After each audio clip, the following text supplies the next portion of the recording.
Hi friends, ఈరోజు మీకు ఒక టేస్టీ రెసిపీ చూపిస్తున్నానండి. గోంగూర చికెన్ చాలా టేస్ట్గా ఉంటుందండి. పుల్ల పుల్లగా కారం కారంగా. ఈ కర్రీ ఎలా చేయాలో ఇప్పుడు చూపిస్తాను రండి. ముందుగా గోంగూర తీసుకొని చక్కగా వాష్ చేసుకొని పెట్టుకోండి ఒక గిన్నెలో.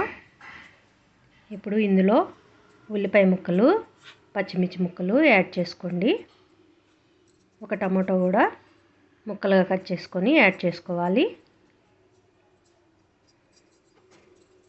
తర్వాత ఇందులో అల్లం వెల్లుల్లి పేస్ట్ ఒక టేబుల్ స్పూన్ యాడ్ చేసుకోండి. తర్వాత పసుపు కూడా యాడ్ చేసుకోండి, ఒక స్పూన్. ఇప్పుడు ఇందులో వాటర్ కొద్దిగా యాడ్ చేసుకోవాలండి, ఆల్రెడీ గోంగూరలో ఉంటుంది కాబట్టి.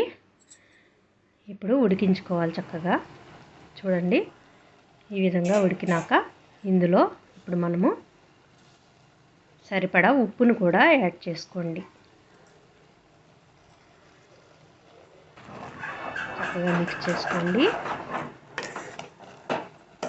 తర్వాత మూత పెట్టుకొని ఈ వాటర్ అంతా ఇంకిపోయే వరకు ఉడికించుకోవాలి. చూడండి, వాటర్ అంతా ఇంకిపోయింది, గోంగూర ఉడికిపోయింది. ఇప్పుడు ఇది పక్కన పెట్టుకోండి, తర్వాత మెదుపుకుందాం. ఈలోపు మనము చికెన్ వాష్ చేసుకొని చక్కగా అందులో పసుపు కొద్దిగా, సాల్ట్ సరిపడా, అల్లం వెల్లుల్లి పేస్ట్ కూడా యాడ్ చేసుకోండి. తర్వాత కొద్దిగా ఆయిల్ యాడ్ చేసుకొని మొత్తం మిక్స్ చేసుకోవాలి. ఇప్పుడు ఒక గిన్నెలోకి తీసుకొని చికెన్ మొత్తం స్టవ్ మీద పెట్టుకొని చక్కగా ఉడికించుకోవాలి. వాటర్ అంతా ఇంకిపోవాలి, చక్కగా ఉడికిపోతుంది చికెన్. మూత పెట్టి ఉడికించుకోండి. ఇప్పుడు ఈ చల్లారిన గోంగూరని చక్కగా మెదుపుకోవాలి. మెత్తగా ఈ విధంగా మెదుపుకోండి. ఇది పక్కన పెట్టుకోండి. ఇప్పుడు చికెన్ కూడా ఉడికిపోయింది చూడండి.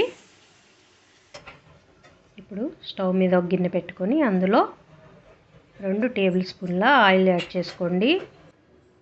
ఆయిల్ హీట్ అవ్వగానే అందులో 1 టేబుల్ స్పూన్ అల్లం వెల్లుల్లి పేస్ట్ యాడ్ చేసుకోవాలి. ఇది ఫ్రై అయినాక చికెన్ కూడా యాడ్ చేసుకొని ఫ్రై చేసుకోవాలి.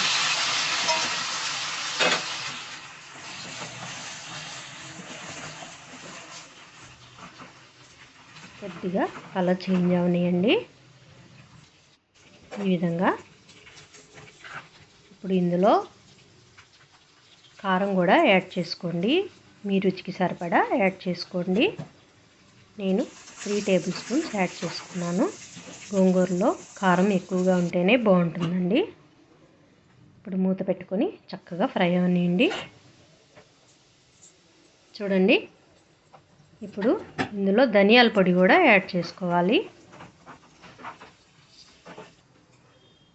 ఇప్పుడు మనం ఉడికించి మెదిపి పెట్టుకున్న గోంగూరను కూడా యాడ్ చేసుకోవాలి. ఇదంతా చక్కగా మిక్స్ చేసుకోవాలండి.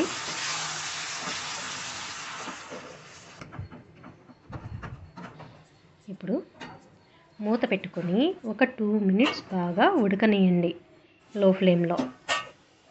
ఇలా ఆయిల్ సపరేట్ అవ్వాలి. ఇప్పుడు చక్కగా ఉడికిపోయిందండి గోంగూర చికెన్. ఇది పుల్ల పుల్లగా కారం కారంగా నోటికి కమ్మగా ఉంటుందండి. చాలా టేస్ట్గా ఉంటుంది. తప్పకుండా ఇలా ట్రై చేయండి. ఇంకా సర్వ్ చేసుకోవటమేనండి.